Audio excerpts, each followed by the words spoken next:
پہلی بات تو یہ ہے کہ لڑکی کو سب سے پہلے مذہب کے نام پہ ڈراتے ہیں۔ میرے معاشرے میں مذہب کمزوری ہے، دین کمزوری ہے، اور میرے خیال میں دین قوت ہے۔ دین سے بڑی قوت کوئی نہیں۔ مائیں کیوں ایسا کرتی؟ جو ان پر گزری ہوتی ہے نا زندگی میں، ساری عمر ڈانٹ کھائی، ساری عمر حقیر سمجھی گئیں، نیچی سمجھی گئیں، ان کا کام کوئی کام نہیں ہوتا۔ دیکھیے بہت توڑا ہے میں نے اور آپ نے ان زنجیروں کو، بہت توڑا ہے، ایسا نہیں ہے کہ ٹوٹ نہیں سکتے، یہ نہیں ہے۔ اس میں ذرا سی تکلیف ہوتی ہے، اور شاید میں یہ بات کھلے عام کہتی ہوں کہ جو نقصان نہیں اٹھا سکتا اسے کبھی فائدہ نہیں ہوتا۔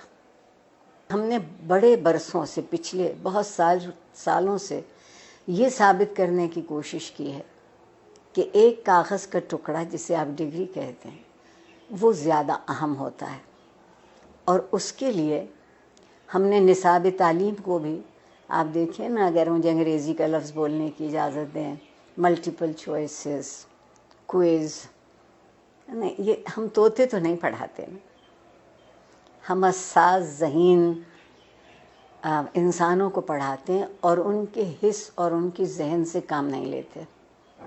اس کی بنیادی وجہ یہ ہے کہ جب میری نسل جو تقریباً قبل از مسیح سے ہے وہ پڑھتی تھی تو تعلیم کے ساتھ ایک بڑا ضروری لفظ جڑا ہوا تھا، وہ تربیت تھا۔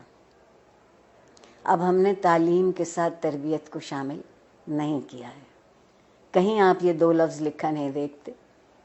پھر ایک اور کمال کیا ہمارے ہاں جنرل ضیاء الحق صاحب نے، جنہیں میں اپنا محبوب بھی کہتی ہوں، کہ انہوں نے ہم سے مکالمہ چھین لیا، سوال کرنے کی اجازت نہیں رہی۔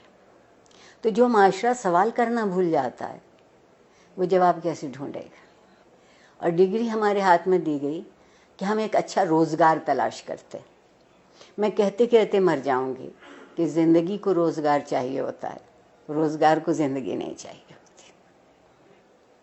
ہم کندھوں کا بوجھ بڑھا رہے ہیں، ہم ذہن کو وسیع نہیں کر رہے، کشادہ نہیں کر رہے۔ استاد کو اجازت نہیں ہے کہ جو کتاب اس کے ہاتھ میں ہے اس کے علاوہ وہ کچھ کہہ سکے کہ کہیں اور سے پڑھا ہو۔ ٹھیک، پھر جو آپ کے یہاں مذہب کی دخل در اندازی ہوئی، زندگی کے سارے خواب 70 حوروں سے منسوب ہو گئے، 70 حوروں سے منسوب ہو گئے۔ آپ کہتی ہیں کہ جستجو کی ضرورت ہے، آپ کے وزیر اعظم کہتے ہیں کہ سکون تو قبر میں ملے گا، تو جو اس سکون کی تلاش میں وہ جستجو کیوں کرے گا؟ بیٹھے بیٹھے انتظار کرے گا۔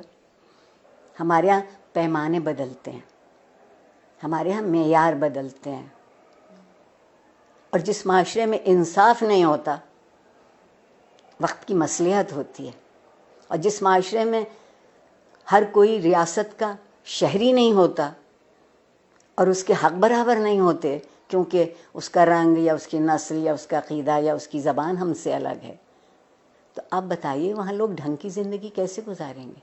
اور سوشل میڈیا اگر آپ مجھ سے پوچھیں تو بندر کے ہاتھ ادرک آئی ہے، جس کو یہ معلوم نہیں کہ اسی کو کتنا مثبت طریقے سے، اسی سے تربیت ہو سکتی ہے، اسی ٹول کو استعمال کیا جا سکتا ہے، اسی آلے کو ان کی طالب علموں کی بہتری کے لیے، مگر اس کی بجائے آپ وہاں دیکھیے تو کیا ہو رہا ہے۔